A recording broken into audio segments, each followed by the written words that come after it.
Alright, so this is the honest to God truth about life that you have to get through your head if you want to survive in these streets, lad. You have to get this through your head if you want to survive in these streets, lad. And once you've really been through it, eventually you just get numb to it.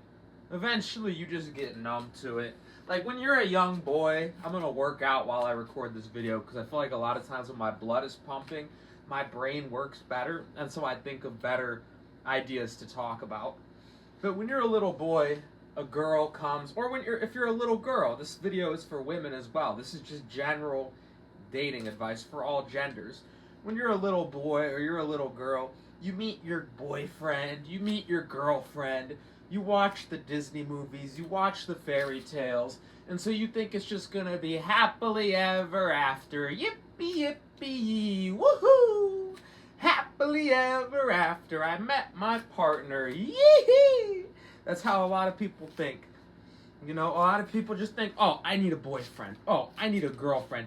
If you even think that thought in your head, you're fucked. You're not gonna make it in 2026. This is a new way of being, the way people are these days. There's a lot of narcissists out here. Social media is only making it worse. There's a lot of people are playing games. A lot of people have huge egos. You can't rely on anyone for external validation because the same person that was in love with you one day might hate you the next for any reason outside of your control. They might think that you're cheating on them even if you're not. People are crazy these days. People are crazy. People don't understand how to take accountability. And so the point that I'm trying to make in this video is a lot of people, they get into a relationship and they try to use that other person for external validation because they don't feel whole and complete from within. And that's never good. That's never healthy.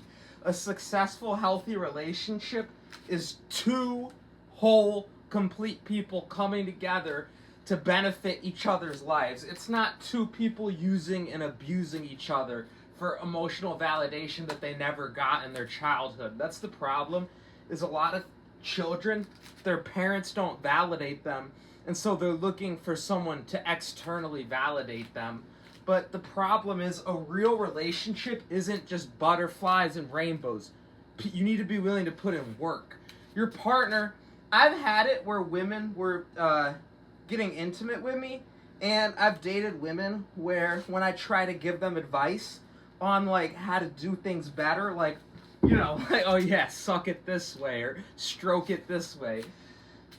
That's adult conversations. Like, hey, I like it good when you do this, or I like it better when you do this. Some women are okay with that. Like, okay, yeah, I'll stroke it this way, or I'll suck it this way. Some women throw a tantrum like, you didn't think I was good enough? Why are you trying to change the way I do it? Why are you giving me instructions? And so that's the point I'm trying to make is a lot of people aren't ready for a relationship because any little issue that comes up, like even just as simple as, hey, I like it better when you do it this way in the bedroom, baby. Are you saying I don't do it good enough? Are you saying another girl does it better? How come you don't like it when I do it? I'm like, no, I wasn't saying that, babe. I was just saying when you stroke my dick, I like it better when you spit in your hand because it's wet and it has lube. When you stroke my dick dry, you're ripping the skin off of that shit. You're giving me rug burn on my dick. And she's like, what did the other girl spit? Is that why you want me to? Go ask the other girl to do it then. Go ask your ex to do it if you don't think I do it right. And so that's the point I'm trying to make is you can't correct people if they're so insecure that any little thing you try to bring up, they view it as an attack on them. And a lot of people, that's the definition of using someone for validation, because the minute they have something to say that doesn't validate you, you go off on them. Why? Because you don't actually love them enough to listen to what they're saying and change to love them better. You just want them to validate your ego. Most girls just want their boyfriend to pay for everything, Most women want a therapist, a mechanic, an ATM, a stallion, a sex god, a porn star, a doctor, a chef. Women literally want you to do everything these days while they do nothing. They literally want you to do everything while they do absolutely nothing. And so the point that I'm trying to make is you're not going to be able to have a healthy relationship with someone that just expects you to do everything. That's the point I'm trying to make. And so most people these days are not ready or mature enough to be in a serious relationship. And so as a man, we have needs. We crave sex. You're going to have to just accept the fact that yes, you can have sex with these women. You're a man, you have needs, but you just can't take them seriously.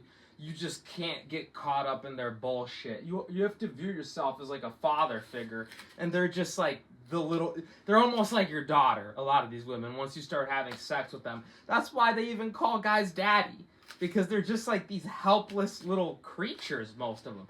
Most females are not women, they're just girls.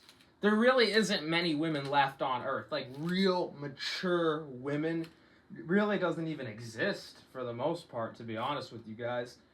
And so same thing with men. For all you women watching this video, most men are immature pieces of shit as well. So if you actually want to find a good partner, it's possible. I've done it before. I'm single right now because I didn't understand how important it was to hold on to the good partners that I found. I was very toxic back then myself as well, and that's what I'm saying is the majority of us were abused as children, and so we learn these toxic patterns, and it carries over into adulthood, unfortunately. It just is what it is. And so I've had to undo a lot of that programming. But I'm not abusive anymore to women. I'm not. I'm really not. You can ask any woman that's been with me recently. I'm the most gentle, loving, kind, compassionate person ever. But I used to not be that way. I used to be abusive, just like everyone else is. And so I met good women, and I pushed them out of my life because of my own toxicities. But I have met good women, and I know that they exist. So the point that I'm trying to make is, if your goal is to find a good partner, you might be single forever. You might just never find one. I'm just being honest, and you have to come to terms with that. But if you do happen to find one, you got to cherish them like your life depends on it, because you might never find one again. Like, a lot of people think when they find a good partner that they can just replace that partner. Like, oh, I'll just ghost them or I'll just block them because they did one little thing I don't like. I'll find another one, and then you never find another good partner again. And then that's when people regret. That's when people hit you up years later. I've had women block me and then hit me up years later because people realize over time there really isn't anyone built like him. Why? Because not only do I take care of my physical to the best of my ability, I have health issues right now. I'm not perfect. I'm actually diseased right now. I have Crohn's disease. But I try to take care of my health to the best of my ability. I try to take care of the girl to the best of my ability. I'm a provider. If a girl's dating me, she doesn't have to pay any bills at all. She's good, straight up. That's how I am, you know? So it's like, most men are not like that at all. Most men aren't going to pay for 100% of the bills. Most men aren't going to text back all the time. I'm even willing to hang out with my girlfriend every day and provide everything. Most guys, it's one or the other. Most guys, they either are able to hang out with you consistently or they make a lot of money. Most guys don't have free time and money. So the point I'm trying to make is I'm in the top 1% of the 1%. I really am. And you know, I've had women try to end things with me and then years later, you know, swing back around. So it's like when you try to leave someone that's genuinely good, you might never forget about them. And that's the problem with social media, is it gives women an illusion that they have more options than they do. Because every single guy on these dating apps, what do they want to do? Half of the time they'll just hook up with the girl and ghost her. all these guys on Instagram, what are they doing? They're just jacking off to her. They're not like an actual serious option that actually loves them and takes them seriously. But a lot of these women or get it confused. They think, oh, I have all these men that want me. It's like, no, they're horny. They're swiping right on every girl. You're just one of the 100 girls they swiped right on to try to desperately get some pussy. But they think, oh my god, I have hundreds of guys that want me. I have so many options. Most of them are just gonna fuck you and leave. That's why a lot of people can't find love, because the social media distorts their brains. They don't understand what's actually going on and how rare it is to find someone that's actually consistent and loving. And once you find that, you can't let that go. You gotta hold on to that forever and never let it go, because it's once in a lifetime. Maybe twice, maybe 10 times, maybe, for most of you guys, you're never going to meet someone like that. You're not. You don't go out enough. Most people are shitty people. Most of you guys don't post online. You know what I mean? Like, most of you guys will never meet a good partner. So if you do, cherish it. That's what I'm trying to say. Do not let it go. Okay? I hope you guys enjoyed this video. I'm trying to think if there's anything else I want to say before I end it. I'll probably end the video soon, just because it's kind of nice outside. I might actually go for like a nice little 2 a.m. run, so that's what I might end the video for. But yeah, I hope you guys enjoyed the video. Thank you for tuning in. Let me know. I'm just stretching my back. Let me know what you guys think of the video. Let me know what you guys want to see more of. Make sure to rate, comment, and subscribe. I love you guys. And until next one, I'm out. Love and peace.